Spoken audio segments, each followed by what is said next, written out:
السلام علیکم ناظرین، گلوبل میمن ٹی وی کے نیوز بلیٹن کے ساتھ میں ہوں رخسار شہزاد۔ سب سے پہلے شامل کرتے ہیں نیوز ہیڈ لائنز۔ قطیانہ میمن والنٹیئر کورس ملک و قوم کی ترقی کے لیے کوشاں، CSS سے آگاہی کے لیے سیمینار کا انعقاد، نوجوانوں کی جانب سے بڑی تعداد میں دلچسپی کا مظاہرہ۔ کاٹھیا و نصرپور میمن جماعت کی نئی انتظامیہ کی تقریب حلف برداری، نئی انتظامیہ کا برادری کی خدمت جاری رکھنے کا عزم، مختلف میمن جماعتوں کی جانب سے نئی انتظامیہ کو جیت کی مبارکباد۔ لازمی ڈیجیٹل ادائیگی کی مخالفت کرتے ہیں۔ FPCCI کا کہنا ہے کہ متعلقہ حکام کے سامنے ڈیجیٹل ادائیگیوں میں درپیش چیلنجز کی نشاندہی کی تھی، کسی بھی طرح نئے آرڈیننس کی شرط کو تعمیل نہیں کر سکتے۔ ماضی میں متوسط طبقے کی آمدن کے لیے کچھ نہیں کیا گیا۔ وزیر خزانہ کہتے ہیں کہ موجودہ حکومت پائیدار ترقی اور مستحکم معیشت کے لیے اقدامات کر رہی ہے۔ وزیر اعظم نے غریبوں کے لیے کام کرنے کی ہدایت کی۔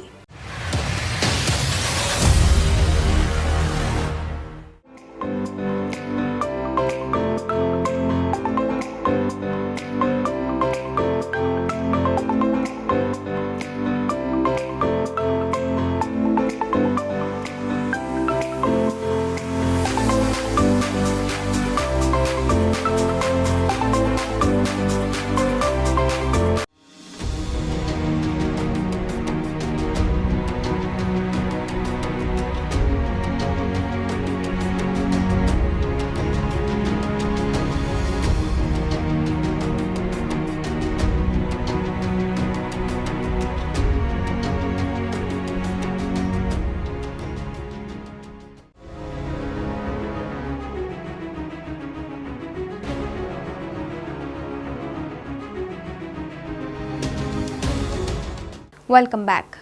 قطیانہ میمن والنٹیئر کورپس کی جانب سے نوجوانوں کو بیوروکریسی سے متعلق مفید معلومات فراہم کرنے کے لیے journey toward bureaucracy CSS seminar کا انعقاد کیا گیا۔ مزید جانتے ہیں اس رپورٹ میں۔ قطیانہ میمن والنٹیئر کارپس کی جانب سے اپنی کمیونٹی کے نوجوانوں کی صلاحیتوں میں اضافے اور ان میں ملک و قوم کی خدمت کے جذبے کو مزید پروان چڑھانے کے لیے کاوشوں کا سلسلہ جاری ہے۔ قطیانہ یوتھ ونگ اور قطیانہ میمن والنٹیئر کارپس کے زیر اہتمام نوجوانوں کو بیوروکریسی سے متعلق مفید معلومات فراہم کرنے کے لیے جرنی ٹوورڈ بیوروکریسی سے SS سیمینار کا انعقاد کیا گیا۔ تقریب میں اسپیکرز نے نوجوانوں کو CSS کی اہمیت اور اس میں کامیابی حاصل کرنے کے طریقوں سے شرکاء کو آگاہ کیا۔ سیمینار میں میمن برادری کے نوجوانوں نے بڑی تعداد میں شرکت کی۔ سیمینار کا مقصد طلباء کو ایسی معلومات فراہم کرنا ہے جن کے ذریعے وہ CSS کے امتحان میں کامیابی حاصل کر سکیں اور معاشرے میں نمایاں مقام حاصل کر سکیں۔ تقریب میں حاجی صمد پردیسی اور یونس ڈھاگا، سابق وفاقی سیکریٹری برائے پانی و بجلی اور صنعت و تجارت نے بطور مہمان خصوصی شرکت کی۔ 160 سے زائد نوجوانوں نے رجسٹریشن کرائی، جبکہ گنجائش کم ہونے کی وجہ سے رجسٹریشن کو روکنا پڑا۔ اس موقع پر CSS کی تعلیم حاصل کرنے والے طالبات کے لیے وظائف کا بھی اعلان کیا گیا، جبکہ سابق وفاقی سیکریٹری برائے پانی و بجلی یونس ڈھاگا کی جانب سے CSS کا امتحان پاس کرنے والوں کے لیے 5 لاکھ روپے انعام کا اعلان کیا گیا۔ اس موقع پر گفتگو کرتے ہوئے چیئرمین قطیانہ میمن ایسوسی ایشن حاجی صمد پردیسی کا کہنا تھا کہ ہم چاہتے ہیں ہمارے نوجوان پڑھ کر اپنی قوم کی بھرپور انداز میں خدمت کریں۔ یہ تعلیم حاصل کرے تاکہ گورنمنٹ میں جانے سے ان کی عزت بھی بڑھتی ہے، اور ضروری نہیں ہے کہ ہم گورنمنٹ جائیں، فائنینس میں بھی جا سکتے ہیں، گورنمنٹ بھی جا سکتے ہیں، کوئی ضروری نہیں ہے کہ ہم رشوت کھائیں گے۔ اچھا کام کرے گا، اپنا نام بھی پیدا کرے گا تاکہ ہماری قوم کا نام بھی ہو، ہماری قطیانہ جماعت کا نام ہو۔ اور ہمیں 12 سال سے ہم محنت کر رہے ہیں، آج ہم نے سکسیس کیا ہے۔ ابھی ہم دیکھتے ہیں کتنے بچے اس میں انٹرسٹ لیتے ہیں اور کتنے بچے اس میں داخل ہوتے ہیں۔ قطیانہ جماعت کو ہر قسم کا سپورٹ کرنا چاہتی ہے۔ اگر یہ پاس بھی ہو گئے تو ہم اس کو نوکریاں بھی انشاءاللہ دلا دیں گے۔ ان کو کوئی ٹینشن لینے کی ضرورت ہی نہیں، خالی پڑھ کے دکھائے اور آگے بڑھے اور ہماری قوم کا نام پیدا کرے اور اپنا نام بھی پیدا کرے۔ سابق وفاقی سیکریٹری برائے پانی و بجلی یونس ڈھاگا کا کہنا تھا کہ اس اقدام سے اس علاقے اور کمیونٹی کے لوگوں کو فائدہ ہوگا اور اس کے ثمرات آنے والے CSS کے امتحانات میں سامنے آئیں گے۔ مجھے بہت آج خوشی ہوئی ہے، مجھے بہت خوشی ہوئی ہے کہ یہ جو انیشیٹو لیا گیا ہے، جو انہوں نے آج یہ پروگرام ارینج کیا ہے، اس سے نہ صرف یہ کہ قطیانہ میں ان کمیونٹی بلکہ اس علاقے کے دوسری کمیونٹی سے تعلق رکھنے والے اسٹوڈنٹس نے بھی آج شرکت کی، اور جنرلی کھارا در کے علاقے اور دوسرے علاقوں میں جو ہماری کمیونٹی کے لوگ رہتے ہیں یا اس علاقے کے دوسرے رہائشی، ان کے لیے بڑی ایک اویئرنیس، ایک ہمت افزائی اسٹوڈنٹس کو ملے گی جو یہاں پہ جو ایکسپرٹس آئے تھے جو CSS کی تیاری کراتے ہیں انہوں نے بھی ان کو بتایا کہ CSS کو اتنا مشکل ایگزام نہیں ہے, صرف ایک اچھی تیاری کی ضرورت ہے اور ہمارے بچے کر سکتے ہیں. تو ہمیں امید ہے کہ انشاءاللہ اس طرح کی جو انیشیٹو ہے اس سے کمیونٹی کے بچوں میں فائدہ ہوگا, اس علاقے کے لوگوں کو بھی فائدہ ہوگا, اور ہمیں امید ہے کہ اس کا ضرور رزلٹ اگلے CSS کے ایگزام میں ہم دیکھیں گے.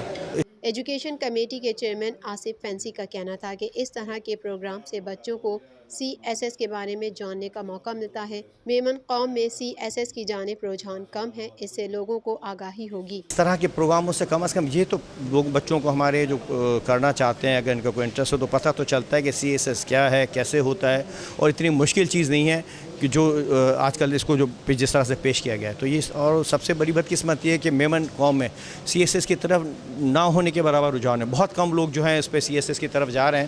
بہت چند ایک مثالیں ملیں گی ہمارے پاس اس وقت موجود ہیں, اور باقی میجور اکثر یہ جو ہے وہ CSS کی طرف نہیں جا رہی ہے. تو اس طرح کے پروگرام سے یہ ایک فائدہ ملے گا کہ لوگ جو ہے ان کو پتہ چلے گا, ان کو تھوڑی سی اویئرنیس ہوگی, اور وہ انشاءاللہ امید ہے کہ جب ان کو اویئرنیس ملے گی تو ان کا دل بھی کرے گا اور محنت کریں گے, تو انشاءاللہ آگے جا کے کوئی کسی پوزیشن میں پہنچیں گے. حاجی عثمان پردیسی کا کہنا تھا کہ آج سے پہلے لوگ سمجھتے تھے کہ CSS بہت مشکل چیز ہے. جس طرح سے اسپیکرز نے سمجھایا تو نوجوان اس میں کامیابی حاصل کر سکیں گے. آج تک لوگ سمجھتے تھے کہ CSS کرنا ایک بہت ہی بڑی مصیبت ہے اور ناممکن بات ہے, لیکن جس طرح یہاں مختلف اسپیکرز نے جس طرح سمجھایا, لوگوں کو گائیڈ کیا, تو مجھے لگتا ہے کہ اب اس سلسلے میں لوگ آگے بڑھیں گے اور انشاءاللہ اس میں کامیابی حاصل کریں گے. اب اس وقت کتیانہ میمن, خاص کر کے میں کتیانہ میمن ایجوکیشن سپورٹ پروگرام کو بھی ان کی بھی میں ان کو مشکور ہوں کہ انہوں نے تقریباً آج جیسے آصف فینسی صاحب نے بتایا کہ 900 بچے ہمارے پاس تعلیم لے رہے ہیں, اور اس کو 100% Kutiyana Memon education support program support کر رہا ہے. عرفان ڈھیڈی کا کہنا تھا کہ CSS میں اپنے لوگوں کو آگے لانا بہت ضروری ہے. بیوروکریسی میں ہماری برادری کی موجودگی نہایت ضروری ہے. بات کریں ہم CSS کی تو آپ بلیو کریں کہ ہم اس بارے میں سوچتے ہی نہیں ہیں کہ ہماری آگے کی فیوچر پلاننگ ہی نہیں ہے. اس وقت فیوچر کے لیے آپ بلیو کریں کہ CSS پہ ہمارے لڑکوں کو موو کرنا اتنا ضروری ہے, کیونکہ ہمارے پاس بیوروکریٹس میں آپ گنتی کر سکتے ہیں, لائک پورے پاکستان میں یو کین کاؤنٹ کہ how many peoples are there from our community. تو آپ دیکھیں کہ 5-6 لوگ 7 لوگ, یونس ڈاگا صاحب ہیں, 2-4 اور لوگ ہیں, یہ لوگ ہی صرف جو ہے نا وہ اس طرف اس سمت میں چلیں. لیکن یہ وقت جو چل رہا ہے, جو معاشرہ چل رہا ہے, بیوروکریٹس میں انوالومنٹ ہماری کمیونٹی کی, ہماری سنیت کی, ہماری کمیونٹی کی, وہ اتنی نیسیسری ہے کہ لوگ اس بات کو ذرا بھی ریلائز نہیں کر رہے ہیں اس وقت. لیکن ایک وقت آئے گا کہ ہم اس بات کو جو ہے نا پشیمان ہو جائیں گے کہ ہم اس طرف ہم نے ہماری یوتھ کو کنورٹ کیوں نہیں کیا. کاٹھیاواد نصرپور میمن جماعت کے زیر اہتمام بروز اتوار مدرسہ اسلامیہ نمبر 2 کھارادر کراچی میں تقریب حلف برداری کا انعقاد کیا گیا, جس میں جماعت اور باہر سے آنے والے لوگوں نے بڑی تعداد میں شرکت کی. مزید جانتے ہیں اس رپورٹ میں. کاٹھیاواڑ نصرپور میمن جماعت کے زیر اہتمام بروز اتوار مدرسہ اسلامیہ نمبر 2 کھارادر کراچی میں تقریب حلف برداری کا انعقاد کیا گیا, جس میں جماعت اور باہر سے آئے لوگوں نے بڑی تعداد میں شرکت کی. اس تقریب میں عہدیداروں اور اراکین مجلس انتظامیہ نے حلف اٹھایا. محمد سہیل محمد صدیق بطور صدر, محمد علی حاجی احمد بطور نائب صدر, غلام محی الدین احمد بطور آنریری جنرل سیکریٹری, محمد امین حاجی محمد حسین بطور جوائنٹ سیکریٹری, محمد شہزاد محمد حنیف بطور خازن کی حیثیت سے اپنے فرائض سر انجام دیں گے, اور اراکین مجلس انتظامیہ کے لیے محمد احسان محمد یوسف, محمد طلحہ عبداللطیف, محمد فرقان محمد بشیر, محمد رضوان عبدالستار اور محمد زبیر محمد اسماعیل نے اپنے عہدوں کا حلف اٹھایا. اس پرمسرت موقع پر آل پاکستان میمن فیڈریشن کے صدر محمد حنیف موٹلانی صاحب, محمد فیصل ابو بکر خانانی, محمد عمر موٹلانی, محمد الیاس, عبید امین چامڑیا اور آئموں کے جناب محمد سلیم لاکھانی, نعمان وڈیرہ کے علاوہ برادری کے معززین ڈاکٹر محمد توفیق, محمد صدیق, عبدالعزیز صالح, یونس عبدالستار شیروانی, عبدالحبیب محمد عمر,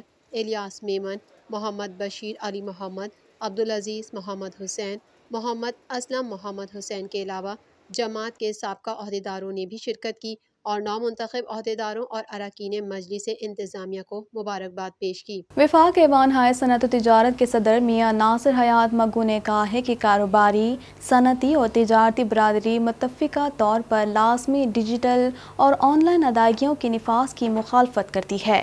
مزید جانتے ہیں اس رپورٹ میں۔ وفاق ایوان ہائے صنعت و تجارت کے صدر میاں ناصر حیات مگو نے کہا ہے کہ کاروباری، صنعتی اور تجارتی برادری متفقہ طور پر لازمی ڈیجیٹل اور آن لائن ادائیگیوں کے نفاذ کی مخالفت کرتی ہے۔ میاں ناصر حیات مگو نے کہا کہ انہوں نے کبھی ڈیجیٹل ادائیگیوں کے نفاذ کی حمایت نہیں کی، صرف اس کے نفاذ میں 40 دن کے تعطل کو سراہا تھا تاکہ تاجر برادری اور حکومت مل بیٹھ کر مسئلے کا حل تلاش کر سکے۔ انہوں نے کہا کہ قانون کے نفاذ کے وقت FPCCI نے متعلقہ حکام کے سامنے ڈیجیٹل ادائیگیوں میں درپیش چیلنجز کی نشاندہی کی تھی، کیونکہ ملکی معیشت پوسٹ ڈیٹڈ چیک اور کریڈٹ پر ہونے والی فروخت پر چلتی ہے۔ عام طور پر یہ کریڈٹ 2 سے 3 ماہ کے لیے ہوتا ہے اور کاروباری ادارے کسی بھی طرح نئے آرڈیننس کی اس شرط کی تعمیل نہیں کر سکتے۔ کاروباری اداروں کے مابین ٹرسٹ کی بنیاد پر جزوی یا تاخیر سے ادائیگی ایک معمول کی بات ہے۔ یہ حکومت کی عدم تیاری کا ثبوت ہے کہ نیا آرڈیننس نافذ ہونے کے صرف 2 دن بعد حکومت کو لازمی ڈیجیٹل ادائیگی کی شرط کو 40 دن کے لیے معطل کرنے پر مجبور ہونا پڑا، کیونکہ کاروباری لین دین صرف 2 دن میں منجمد ہو گیا تھا۔ اس قسم کے سخت اور غیر منطقی قانون کے نتیجے میں SMEs کی جانب سے عدم تعمیل اور سڑکوں پر احتجاج کا امکان ہے۔ واضح رہے کہ نئے آرڈیننس کے تحت 2.5 لاکھ سے زائد کاروباری لین دین کو آن لائن اور ڈیجیٹل چینلز کے ذریعے کرنا لازمی قرار دیا گیا ہے۔ وزیر خزانہ شوکت ترین کا کہنا ہے کہ ماضی میں متوسط طبقے کی آمدن کے لیے کچھ نہیں کیا گیا، غریب صرف ترقی کے خواب ہی دیکھتا رہا۔ مزید جانتے ہیں اس رپورٹ میں۔ وزیر خزانہ شوکت ترین کا کہنا ہے کہ ماضی میں متوسط طبقے کی آمدن کے لیے کچھ نہیں کیا گیا، غریب صرف ترقی کے خواب ہی دیکھتا رہا۔